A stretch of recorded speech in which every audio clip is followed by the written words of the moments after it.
महाराष्ट्र काय कर्नाटक काय सर्वांनी सबस्क्राईब करा खिलार महाराष्ट्राची शान आणि क्लिक करा बेल आयकॉनवर. एन्जॉय.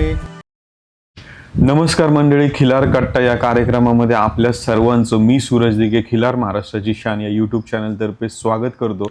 मंडळी, आज तसं पाहायला गेलं तर याच्या अगोदर आपण खिलार कट्टा हा कार्यक्रम ऑनलाईन पाहिला. कोरोनाच्या काळामध्ये तुम्हाला घरबसल्या खिलारबद्दलची देशी गोवंशाची माहिती देण्याचा प्रयत्न केला आणि ऑनलाईन माध्यमातून आपल्यासोबत खिलार क्षेत्रातील जुने जाणकार शेतकरी प्रकाश भाऊ साखळे पाटील आपल्यासोबत असायचे आणि आज आपण प्रत्यक्ष त्यांच्या दावणीला येथे त्यांच्या घरी आहोत आणि आज आपण इथून पुढे काही दिवस वेगवेगळ्या विषयांवरती चर्चा करणार आहोत.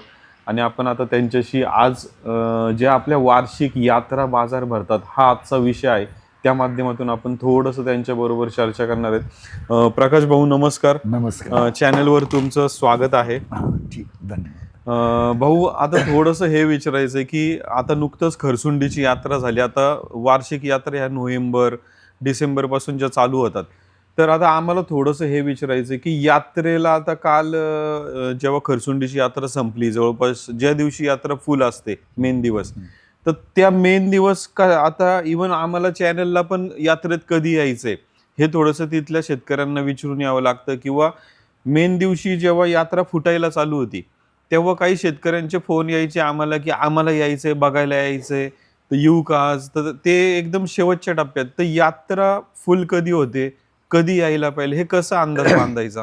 आता काय झालंय, पूर्वी काय असायचं की पौर्णिमा आणि त्याचा दुसरा दिवस आणि तिसरा दिवस ही शेरडा मेंढरांची यात्रा असायची पूर्वी 10 वर्षाच्या पाठीमागे, 10-15 वर्षाच्या पाठीमागे. आणि त्यावेळेला काय होतं की त्यावेळेला आपल्याकडे सोशल मीडिया नव्हती, मोबाईल नव्हते, त्यामुळं आपणाला ते कुठला एखादा खोंडाचा फोटो असेल किंवा बैलाचा खरेदी विक्रीचा फोटो असेल तर तो आपणाला बघता येत नव्हता. त्यासाठी आपल्याला बाजारलाच जावं लागत होतं. मग कुठली यात्रा असेल किंवा आठवड्याचा बाजार असेल, कराड असेल, सांगोला असेल, मिरज असेल, शंकेश्वर असेल, असं वेगवेगळ्या ज्या त्या भागात जो बाजार भरला जातो जनावराचा आठवड्याला, त्या भागात जाऊन एकतर खरेदी करावं लागत होतं किंवा तिथं जाऊन विक्री करावं. आज सोशल मीडिया माध्यमातून, मोबाईलमुळं, यूट्यूबमुळं, तुमच्या व्हॉट्सअपमुळं असं झालं की ज्यांना विकायचं आहे ते तुमच्या ग्रुपला टाकतात किंवा ग्रुपला ॲड, म्हणजे जे खिलारचे ग्रुप असतील किंवा म्हैशीचे असतील, जर्सी गायींचे असतील, वेगवेगळ्या शेळ्यांचे वगैरे, प्रत्येक लाईन जी वेगवेगळे आहे प्रत्येक प्राण्याची, त्या प्राण्याच्या ग्रुपला ज्याला विकायचा आहे तो टाकतोय की माझं विकणे आहे, आणि ज्याला घ्यायचा आहे तो त्यातलं बघून मग डायरेक्ट फोन करतोय, त्याच्यावरती नंबर असतो आणि समोर जाऊन बघितलं जर व्यवहार पटला तर तिथंच व्यवहार होतो. त्यामुळं काय झालं की खरेदी विक्री 75% तुमच्या सोशल मीडियामुळे व्हायला लागली. किंवा आज आपला खिलार महाराष्ट्र चॅनलचा जो ॲप आहे त्या ॲपद्वारे जे आता आपण टाकतोय की बाबा माझा ट्रॅक्टर विकायचा आहे किंवा माझी म्हैस विकायची आहे, माझी खिलार गाय विकायची आहे, ही जी तुम्ही तयार करून ठेवलं आणि त्याच्या माध्यमातून जी खरेदी विक्री होती, त्यामुळं ही यात्रा, जी यात्रेला पूर्वी काय असायचं की बाजारला आपणाला जर समजा आठवड्याच्या नाही जाता आलं तर आपण काय म्हणायचो, आता खरसुंडी यात्रा 2 महिन्यानं आहे, आपलं यात्रेतच जाऊन तिथं बाजारात 10 गिरायक असतील वासरासाठी, पण यात्रेत गेल्यानंतर 100 गिरायक असतील, त्यामुळे ह्या गिरायकांना नाही घेतलं तर दुसरे गिरायक घेईल, असं व्हायचं. म्हणून लोक पूर्वी यात्रेला जायचे. आणि खरसुंडी बाजाराची परिस्थिती ती होती की पहिले 2-3 दिवस शेरडा मेंढरांची यात्रा असायची पौर्णिमेपासून, आणि पुन्हा 1-2 दिवसाचा गॅप व्हायचा आणि पुन्हा जनावरांची यात्रा भरायला चालू व्हायची. 1 दिवस दुपारपासून चालू व्हायची, ती दुसऱ्या दिवशी संध्याकाळपर्यंत यात्रा फुल व्हायची. तिथून पुढं 5 ते 6 दिवस यात्रा तशीच राहायची, खरेदी व्हायची, विक्री व्हायची. पण नेणारा काय करायचा, समजा आज आपल्या गावात बैल आहे, त्यावेळेला ट्रॅव्हलिंगला टेम्पो नसत किंवा पिकअप नव्हती, मग त्यावेळेला ते चालत यायचं. मग 1-2 समजा खरेदी विक्री झाली, ज्याने विकलंय तो घरी निघून यायचा, ज्यानं घेतलंय तो आपल्या गावाला कोण आहे किंवा गावाशेजारचा कोण आहे त्याच्याबरोबर ती येताना जनावर घेऊन यायचा, खरेदी केलं. आणि आता कसं झालं, टेम्पोची सोय झाली. दुसरी गोष्ट, 75% तुमची त्या मोबाईलमुळं किंवा सोशल मीडियामुळे खरेदी विक्री तुम्हाला कळायला लागलं, कुठं जलमलं आहे, कुठं चांगलं आहे. त्यामुळे तुम्ही जाताय आणि घरूनच घेऊन येताय, खरेदी व्हायला लागली. त्यामुळं आज खरसुंडी बाजाराची परिस्थिती काय झाली की पौर्णिमेलाच यात्रा ती भरायला लागली, जी 2-4 दिवसांनी भरायची ती पौर्णिमेलाच भरायला लागली. आणि लोकांना असं वाटायला लागलं की पौर्णिमे दिवशीच बाजार तो फुल होतोय. आणि त्यामुळे येणारी खरेदी विक्रीसाठी काय झाली, विकणारी बी पौर्णिमे दिवशी यायला लागली आणि खरेदी करणारी पौर्णिमेच्या आदल्या दिवशी यायला लागली, पुन्हा आपणाला सापडेल नाही सापडेल म्हणून. आणि पौर्णिमेच्या दुसऱ्या दिवशी बाजार फुल व्हायला लागला, फुल राहिला तो एक दिवस. काय 25% राहिलेलं जनावर ज्यांना पसंत पडली, ज्यांना गरज आहे त्यांनी घेतली आणि पुन्हा एखादा दिवस बाजार राहतोय, नाहीतर खरेदी विक्री जनावर संपली जातात आणि बाजार फुटला जातो. भाऊ, आता तुम्ही दिलेल्या माहितीच्या नुसार आता एक लक्षात येते की म्हणजे पूर्वीच्या काळी कॅलेंडर वरती लोक घरनं निघायची, कारण माहिती नव्हतं की बाजार आज आपण फोन करतोय की बाजारात कोण आहे, येऊ का, आज येऊ का, उद्या येऊ. मग ह्याच्या जुन्या काळामध्ये कॅलेंडरच्या ह्याच्यावरती सर्व पौर्णिमेच्या ह्याच्यावरती चालायचं. आणि आता लोक थोडी घाईवर आले, लवकर पोहोचायचं, खरेदीवाला पण आणि शेतकरी पण, विकणारा पण. आता यात्रेत आता तसं पाहायला गेलं तर आम्ही आता खरसुंडीच्या यात्रेत जेव्हा होतो तेव्हा म्हणजे 4 जानेवारी रोजी बाजार हा बऱ्यापैकी फुल, 3 जानेवारीच्या दुपारच्या नंतर फुल झाला, 4 जानेवारीला पूर्ण बाजार फुल होता. वळू मालक असेल, हे असेल, बघणारे शेतकरी मोठ्या प्रमाणात होते. आता बाजारात आल्यानंतर तिथं आम्हाला एक गोष्ट दिसली की काही काही वळू मालकांचं म्हणणं आलं की आम्ही कालच आलोय किंवा आज सकाळीच आलोय, पण बैल यात्रेत आल्यापासून कालपासून त्यांनी वैरणच खाल्ली नाहीये. मग त्या काळजीपोटी मालक मग एक दिवस किंवा 1.5 दिवसात तो परत घरी जायचं त्याचं नियोजन असतं. त्याच्यामुळे मंडपातली वळू मालक गेले तर मग मागं उरतात फक्त आपले हे सर्व शेतकरी की जे विक्रीसाठी किंवा जे असतात. मग त्याच्यामुळं मंडपातले गेल्यामुळं तिथं बघायला येणारी लोक कमी होतात किंवा खरेदी करणार कमी, मग हा परिणाम होतो. मग त्याचं कसं आपण हे म्हणूया. आता ते काय होतं की आता तुम्ही म्हणलाच की मोबाईलमुळं तिथली परिस्थिती कळते आणि लोक यात्रेला बघाय काय जातात आता जास्त. तर आता तुम्हाला सांगितलं की 25%च विक्रीसाठी जाते आणि 25%च खरेदीसाठी तिथे जाते, ते पण चांगलं सापडलं तर. नाहीतर व्यापारी लोकांचीच खरेदी विक्री तिथं जरा जास्त चालली जाते. आता खरसुंडी यात्रा, पौष यात्रा असते, हे काय असतं तर पुढं मायाका चिंचणीची यात्रा असते आणि मायाका चिंचणीचा यात्रेचा काय मान आहे की बैलगाडीनं यात्रेला जायचं, हे शेतकऱ्यांचं नियोजन असतं आणि त्या यात्रेला बैलगाडीचाच मान आहे आणि तो बैल बढावा घेण्यासाठी खरसुंडी यात्रेत येत होती. आणि काय होते आता तुम्हाला सांगितलं 1, 2, 4, 2 बैल मग चांगली जी घरी विकली जात नाहीत जास्त पैसे, ती काय बैल तिथे येते त्यांची खरेदी विक्री होते आणि ती जर त्या 1-2 दिवसात झाली तर मग तो शेतकरी थांबत नाही आणि ज्यानं घेतलंय तो जर टेम्पोत भरून जर निघून गेला पिकामध्ये, आता तो पण थांबत नाही की आजच्या दिवस जर थांबूया म्हटलं तर मग थांबत नाही, तो 1 तास थांबत नाही खरेदी केलाय, 1 तासाच्या आत बैल घरी असतोय त्याचा.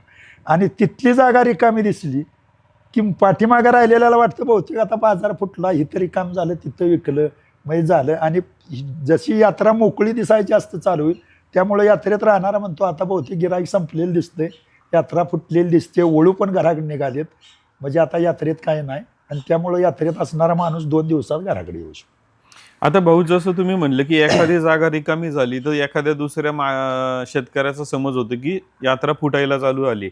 आता समजा यात्रेमध्ये आपण जसं म्हणतो की एखादा बाजार भरला तर पहिल्या टप्प्यामध्ये गेल्यावर एखाद्या खिलारची किंमत ही थोडी जास्तच राहणार. हो, जर आपण थोडासा दम काढून यात्रा फुल होण्याच्या नंतरचे एखादा दिवस जर वाट बघितली की बाबा त्या दरम्यान आपल्याला एखादी खरेदी करू की जी थोडीशी आपल्याला कमी पैशात मिळेल, असा आपण एक म्हणजे प्रत्येकाचा समज असतो की बाजारात संध्याकाळी उशिरा गेलं की बाजार हे, मग त्या दृष्टीने जर केलं तर शेवटच्या टप्प्यात जे हवंय ते मिळू शकतं का एखाद्या काय शेतकऱ्याला? होतं की शेवटच्या टप्प्यात एखादी वस्तू तुम्हाला चांगली भेटू शकते, सर्वांना वस्तू चांगल्या भेटू शकत नाही, कारण शेवटच्या टप्प्यात असते ते चांगलं लोकांनी उचलून नेलेलं असते. आणि आता लोक कसं आहे की चांगलं जर सापडलं तर पैशाकडे बघत नाही आणि मग जो पैसे देईल त्याला वस्तू ती मिळणारच आहे आणि त्यामुळे तो सुरुवातीलाच घेऊन जातो आणि ज्याची रक्कम जास्तच आहे तो शेवटच्या टप्प्यात सुद्धा कमी बोलणार नाही, त्याचीच वस्तू फक्त राहिलेली असते आणि त्याला जर अडचण असेल तर मग शेवटच्या टप्प्यात तो सुद्धा मग म्हणतो की आता यात्रा फुटायला लागली, आता गिराईक नाही,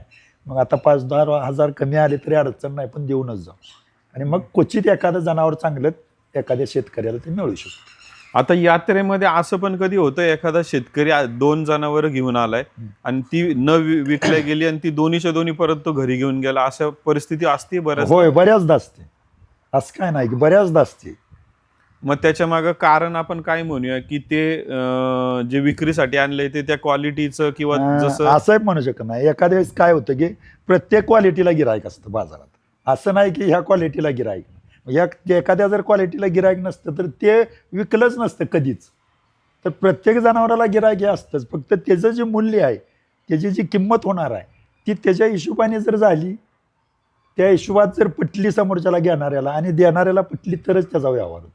जर घेणाऱ्याला जर वाटत असलं समोरच्याचा एखाद्याचा खोंड बाबा त्याचा 20,000ला विकला आणि मग माझा का 15,000ला, पण त्यानं हे विचार करायला लागतो की त्या खोंडाची काय क्वालिटी होती, त्याचा काय दर्जा होता, आपल्या खोंडाचा काय दर्जा आहे किंवा काय क्वालिटी आहे, हा विचार करून आणि बाजारपेठेचा विचार करून उद्या भविष्यात आपण कुठं जाणार, ही यात्रा संपली तर पुन्हा यात्रा आपणाला जवळ आहे का, किंवा विकुल काही आपण ठेवलं तर, किंवा 2 रुपये आपल्याला वाढून येतील का, हा सगळा हिशोब करून त्यानं ती किंमत सांगायची आणि विकायची का घरी घेऊन यायचं त्यावेळेस ते ठरवलं पाहिजे.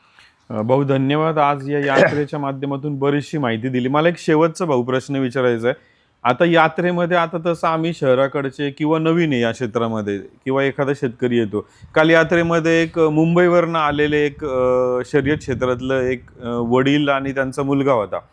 त्यांची योगायोगाने भेट झाली की म्हणले तुमच्या चॅनलवर आम्ही व्हिडिओ पाहत असतो, पण ते म्हणले की आम्ही यात्रेमध्ये आम्हाला पळावसाठी बैल पाहिजे, पण आता आम्हाला इथं काही यात्रेत आम्हाला जुळून येईना किंवा भेटाना.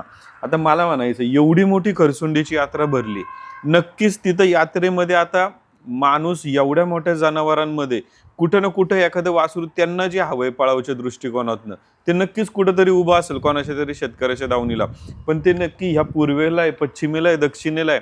तर यात्रेमध्ये आल्यावर एखाद्या खरेदीदार जो येतो त्याने कशा दृष्टीने यात्रा फिरली पाहिजे? आता काय असतंय की ज्या वेळेला आपण यात्रेमध्ये जातो, पळाव खोंड घ्यायचा आहे, ठीक आहे किंवा वळू क्षेत्रासाठी घ्यायचं, तर आपण ज्या वेळेला फिरलो जातो त्यावेळेला 50 ते 100 फूट ह्या साईडला आणि 50 ते 100 फूट आपल्या उजव्या साईडला आणि डाव्या साईडला आपलं अगदी बारकाव्यानं लक्ष पाहिजे. जसं आकाशातल्या गाडीचं लक्ष असतं 1 किलोमीटरवरनं खाल्लं, ते तेवढं लहान 1 किलोमीटरवरनं तिला कोंबडीच पिल्लू दिसतं आणि तिथनं ती जंप मारून उचलते, तसं आपली नजर तीक्ष्ण पाहिजे. नाहीतर आलोय बाजारात नुसतं फिरतोय, मग इथं चांगलं नाही तिथं चांगलं आहे, मग तुम्हाला ते सापडणार. तुम्हाला जर टप्प्याला नजराला जर वाटलं इकडे 100 फुटावर दिसतोय बाबा चांगला, तुम्ही तिथंपर्यंत गेलं पाहिजे, तो चौफेर फिरून बघितला पाहिजे. तुम्हाला वाटलं आवडला तर सोडून बघितला पाहिजे. त्याची काय तुम्हाला ज्या खानाखुणात ज्या तुम्हाला पळायसाठी आवडतात किंवा वळू क्षेत्रासाठी जे काय बघाय ते बघून एकदा घेतलं पाहिजे.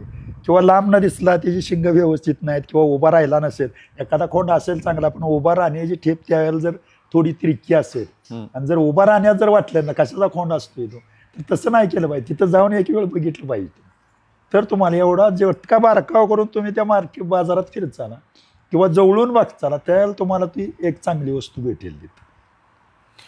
भाऊ आता यात्रेमध्ये आम्ही एक जण आता एक पाहिलं की एका वरच्या डोंगराच्या बाजूला पूर्वेला शेतकऱ्यांची एक गाडी निघणार होती. जवळपास ते पुणे भागातल्या शर्यत क्षेत्रातली 4 बैलातली ती सगळी मित्रमंडळी होती. ती एकत्र 2 पिकअप टेम्पो घेऊन आली होती आणि 2 पिकअप टेम्पो त्यांनी भरून घेऊन चालले होते की ज्याच्यामध्ये जवळपास दोन्ही गाड्यांमध्ये मिळून कमीत कमी 15 ते 16 वासरं असतील लहान वगैरे. तर त्यांना विचारलं आपण की बाबा तुम्ही हे किती दिवस, तर ते म्हणले की आम्ही 1 तारखेला 4 दिवस झाले आलोय, स्वयंपाकाचं सगळं हे घेऊन आलोय, इथंच स्वयंपाक करून मग आम्ही मित्रमंडळी दोघं ह्या बाजूला जातील, तिकडं जातील, इकडं जातील, ज्याला जे आवडेल ते फोन करणार, तिथं एकत्र येणार, वासरू फायनल झालं तर आपल्या गाडी जवळ नेऊन बांधणार. तर मला हे म्हणायचंय, जसं आपण म्हणतो की सोशल मीडियातनं पण विक्री होते, पण आज ह्यांनी 2 टेम्पो भरून वासरं त्यांच्या शर्यतीसाठी घेऊन चालले, तर बाजारात विक्रीला आणण्यामध्ये हा पण फायदा आहे की कधी कधी एखादी किंमत सोशल मीडियावरती रुपये कमी मिळेल तिथं बाजारात तुम्हाला जास्त मिळू शकते. 100%. कारण कसं असतंय सोशल मीडियावर बघणारा काय सगळी बघत नसते, ठराविक लोक सोशल मीडियावरती बघत असतील आणि सोशल मीडियावरती तुम्ही काय बघता की त्याचा फोटो बघत असाल किंवा त्याचं थोडं व्हिडिओ बघत असता. व्हिडिओ जे असतंय ते जर त्याला साईटनं जर बुजवलं, जर उडी मारायला लावलं तर तुम्ही म्हणणार ह्याच्याकडं म्हणजे पळण्याची क्षमता जास्त आहे, म्हणजे चंचलपणा आहे, ही सोशल मीडियावर तुम्हाला पूर्ण दिसत नसते. आणि बाजारात येतात त्यावेळेला काय होतं की ते कंप्लीट नक्की कशानं म्हणजे खरंच त्याच्या चंचलपणा आहे का त्याला बुजवलं जाते हे तुम्हाला तिथं समोर कळतंय.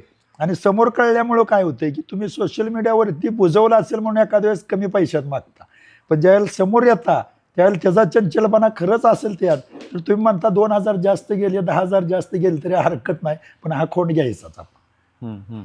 आणि शेतकऱ्याला काय होतं की शेतकऱ्याला सोशल मीडियावरती जर कमी किमतीत बैल मागितला तर मग त्याला वाटतं याला बहुतेक बाजारात गेल्यावर काही किंमत जास्त येणार नाही. पण जो हुशार असतो, ज्याला माहीत आहे खरंच आपल्या बैलात चंचलपणा आहे आणि आपण जर यात्रेला गेलो तर 100% आपल्याला वासराला पैसे येतील, तो यात्रेलाच जातो आणि त्याच्या वासराला 100% पैसे येतात का तर येतातच.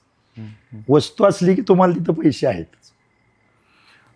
तसं पाहायला गेलं तर आता भाऊ आम्ही यात्रेमध्ये एक गोष्ट पाहिली की गायी क्वचित हाताच्या बोटावर मोजण्या इतक्या येतात. तर मग हे प्रत्येक गावची जी यात्रा आहे, खरसुंडी असेल, करगणी असेल, पुसेगाव असेल, या यात्रेचं हे जुन्या काळापासून गोष्ट आहे की जिथं आता यात्रेत शक्यतो आता आम्ही आमच्या दृष्टीने म्हणू की इथं फक्त बैलच खोंडच कोसाच येतो पाहण्यासाठी, म्हणजे विक्रीसाठी. म्हणजे गाय न येण्याचं प्रमाण का जुन्या काळात पण हे असंच असायचं? नाही, जुन्या काळात पण असंच असायचं. शक्यतो गायी काय व्हायच्या जुन्या काळात, तर गाय विक्रीला नसायच्याच.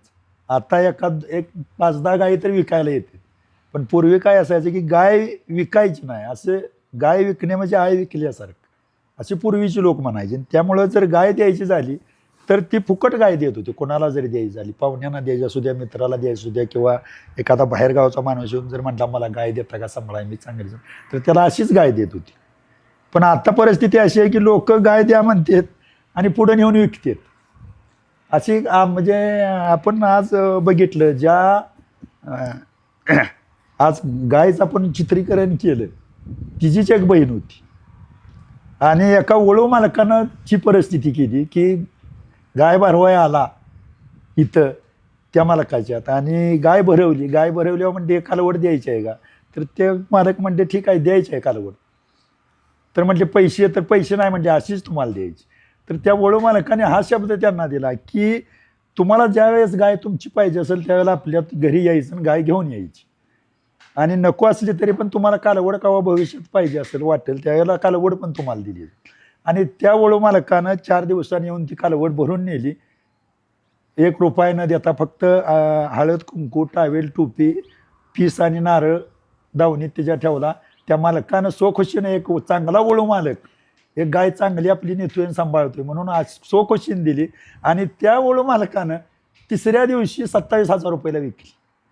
मग आज ही जर परिस्थिती वळू मालक एखादा करत असेल, ज्याला समाजात किंमत आहे, आज महाराष्ट्र कर्नाटक वळखतो, असा वळू मालक जर मी सांभाळणार आहे म्हणून माझ्या घरी नाही म्हणून जर चांगली गाय एखाद्याची कालवड घेऊन येत असेल आणि तो जर पैशावरती विकत असेल, तर त्या शेतकरी आज मला सांगा कशी फुकट गाय देणार समोरच्याला?